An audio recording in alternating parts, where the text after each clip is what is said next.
I think with Mike Mosley and Sam Bostic, it's important to explain because you and I know how much they've done and all the great material that they've made. But why do you think more people don't talk about those two? Because it's a lot of people that want your position in the way. You know what I'm saying? There's a lot of people want your position. You feel me? A lot of people are watching and not saying, oh, let me help this person. They're saying, oh, I can be that person. I can be in that position. How can I get in that position? By helping, motherfucker. That's how. You know what I'm saying? That's how you can get there faster. You know, but people don't think like that. So it's crazy. But, you know, got to get them their flowers, man. Mike Mosley, Sam Bostic. What? Godfathers of the Bay, man. Production, I'm telling you, straight up. Yeah, they really helped change the sound of rap, in my opinion. And But they created SIBO. Well, that's a big thing right there. Come on, man. What the fuck? When everybody else was too busy for me, Mike Mosley, like, come on, let's do it. You feel me? He had some paper. He had all the little gadgets in his little room and shit. Man, it was a motherfucker mattress on the floor. My cousin be over there on the mattress. I'll be over here writing the rap in the chair. Mike be sitting on the crate making the beat. Yeah, that's from crazy. The struggle. See, we was trying to rap our way out the motherfucking streets. These new niggas, they rap their way into the streets. What the fuck? Ain't that crazy? Well, that's what I've never understood, because it's like, you know, I've known you a long time. I've known you since the 90s, and that's something we talked about of like trying to leave that behind. What? Why do you think people are doing it backwards now? Because they're not from there. They're not from there. They ain't lived the life. So they like, oh, I got a check for $1 million. I'm going to buy me 50 guns. I'm going to buy a couple bricks. I'm going to buy some weed from a partner. I'm going to be the man. Bitch, you got the money already. You already the man.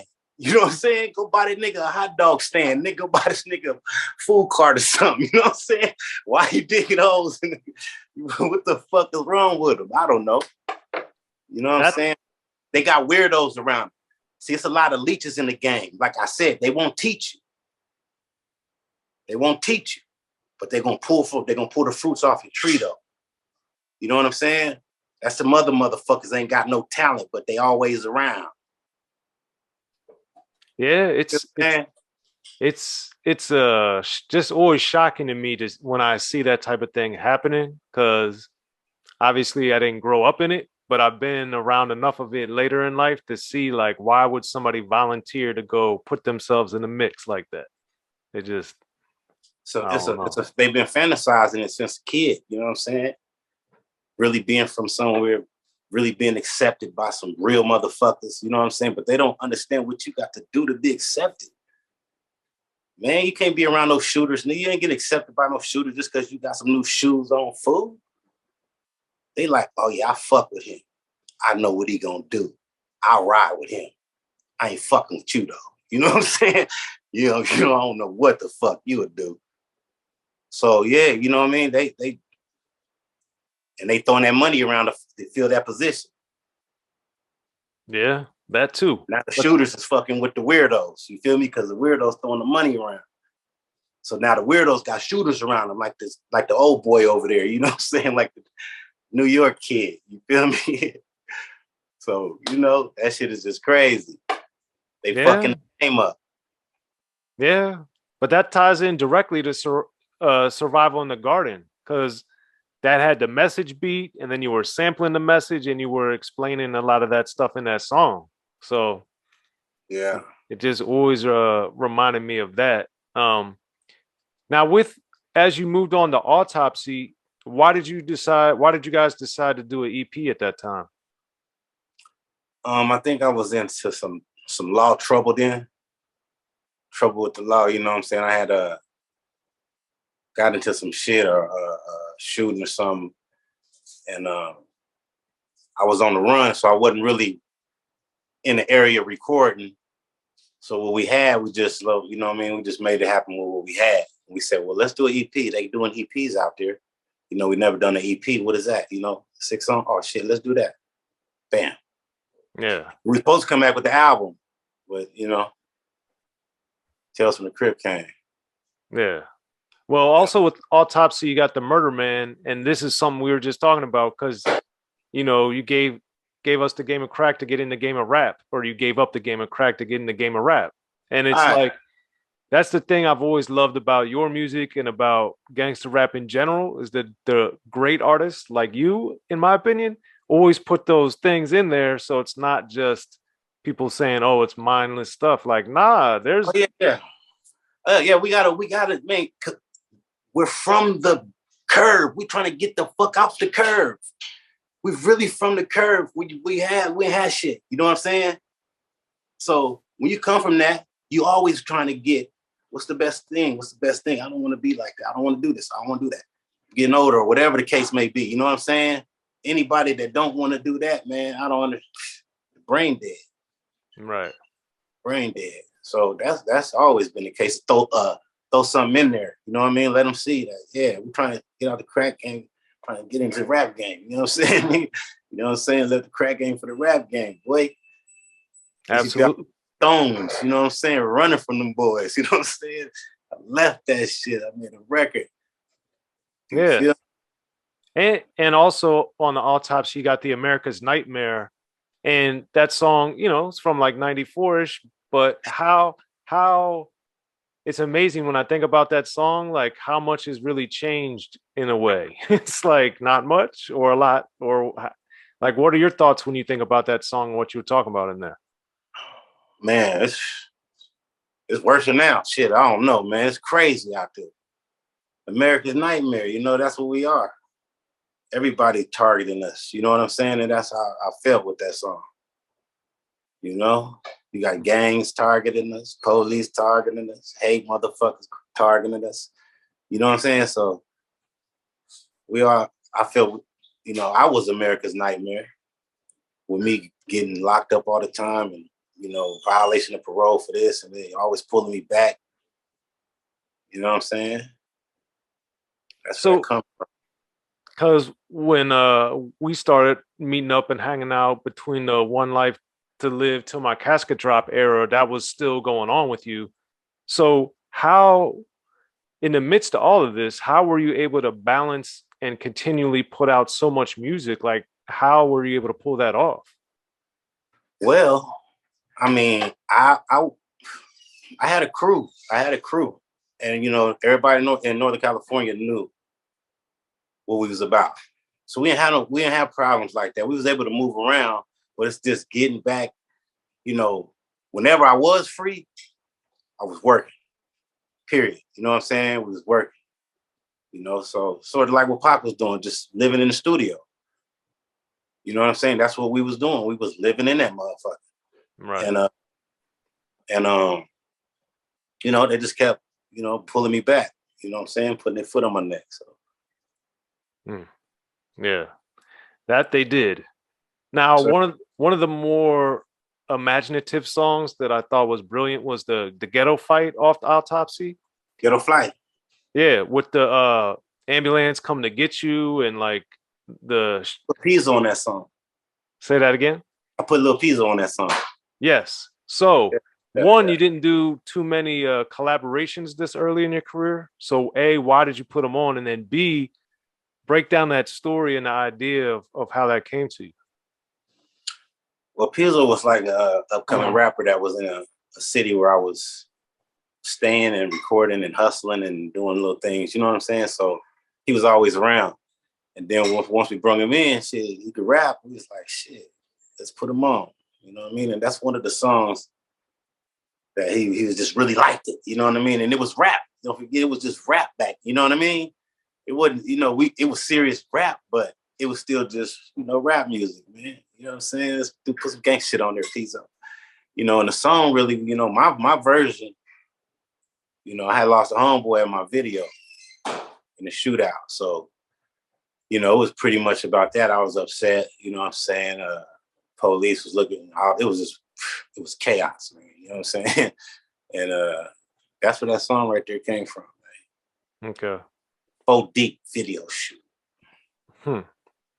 Gotcha. And then with the Tales from the Crypt, you got the Stomping in My Steel Toes, used it again, but this time with the Marvelous on it too. So what made you guys at her and revisit the song? Well, I just felt like that was one of the songs that we was going hard lyrically on. You know what I mean? And at that point, when we first did it, she wasn't around. Something was going on when she wasn't around. But she was like, she always liked that song. So I came back with her. You know what I'm saying? Like, you know, and shit, she went crazy. Yeah. I always thought you Shout guys out to worked. the Queen. Shout out to the Queen Marvelous. Big. Yeah, I Yeah, always thought you guys worked so well together. So yeah, that's it. that was one of the ones early in the game I remember loving. And the another thing that I think is an interesting misconception is that like with Birds in the Kitchen, how you're talking about you were on a mission to have the world say you were the best. Right. I Right. wanted you to break down because a lot of people I think have a misconception that hardcore gangster rap, street rap, whatever, don't value being the best. So why was that so important to you to mention that? Well, I just felt at that point lyrically with, you know, the offset of the rap styles and everything that was going on, I was the best. I still am. You know what I'm saying? So this is a, you know, opinion, I guess, huh? But so many cities and states, like, you know what I mean? In real, see, I'm coming out the cut with it though. Not silver spoon fed with this shit. This shit is just, this shit ain't come from college. This shit came from a hard struggle behind fucking walls. You feel what I'm saying? So all that is just what it is. I ain't motherfucking been to college and graduate, all that other shit. You know, I was really in that lifestyle. You know what I'm saying? So it's just that hardcore motherfucking rap shit, man. Yeah, I'm the baddest motherfucking, the most gangsters rapper you gonna fucking find. Facts. From the Yeah. streets to behind the wall. My motherfucking goddamn record like Mayweather. You know what I'm saying? So what? What can I say? I stand There. on it. Nobody else gonna stand on it for me. Yeah. So at this time too, around 95-ish, at this point, was that when you really understood that you had been spreading to these different regions and different areas? Like how did you understand that the DJ Screws, the Tupacs, all these people that weren't where you were in Sacramento were like loving your music and getting into it so heavy? Man, that was crazy. You know what I'm saying? Because I'm just, like I said, I'm from Sacramento, man, south side of Sacramento. I ain't never been nowhere, man. Been to LA a few times, been up to the Bay, never left the state until I made a record. You know what I'm saying? So to hear, like, one of my partners called me and was like, man, because I used to be in Seattle heavy. He said, hey, man, Tupac and them out to Summer Jam. This nigga said your name on stage, talking about you thought you was out here. So he called me looking for him, but I'm in Cali. But that's the first time I knew Pac was like, whoa, you know what I'm saying? And then one time I come from the Midwest and one of my boys handed me the phone and it's DJ Screw. And he telling me, hey, man, boy, you got your shit out here, man. You know what I'm saying? Woo, woo. And you know what I'm saying? So it's just crazy that my wings are spread it out there like that. And so many real motherfuckers, you know, real people, man, show me that love and respect. Yeah. That You know what that I'm saying? was that was one of the amazing things when I would see, hear, or read about different people shouting you out. Cause I was like in Maryland, where I grew up at the time, or where I grew up, and then not knowing many people where I was from other than me that liked you. When I would hear these other things, I was like, man, I'm like that in Maryland. I'm telling people about you in Maryland, you know? Right. So, but And remember, with, we ain't had no, you know, this is all independent, man.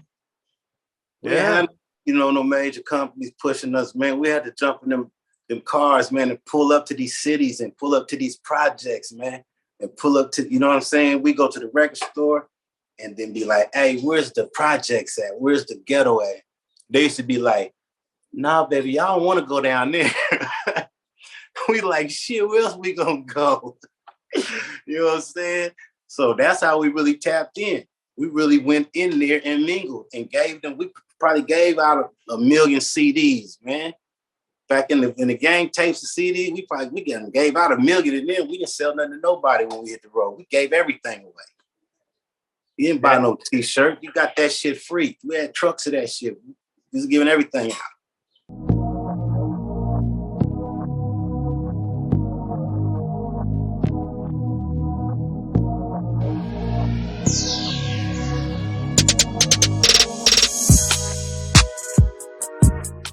In the beginning, hip-hop was ruled by the East Coast. Then the West Coast rose to prominence thanks to gangster rap. Straight out of Compton, crazy motherfucker named Ice Cube. Hip-hop changed the world. Gangster rap changed the narrative. I'm representing for the gangsters all across the world. And then changed the world again. Cause I'll come and take your life away. The history of gangster rap features unheard stories, unseen photos and documents, all with exclusive interviews from the founders and players who shaped gangster rap. I think a real gangster rapper has to scare you a little bit. The history of gangster rap written by veteran rap journalist Soren Baker. In stores now. Yo, what up? This is DJ Quick. Be sure to pick up my homeboy Soren Baker's book, The History of Gangster Rap, if you really want to know what we do.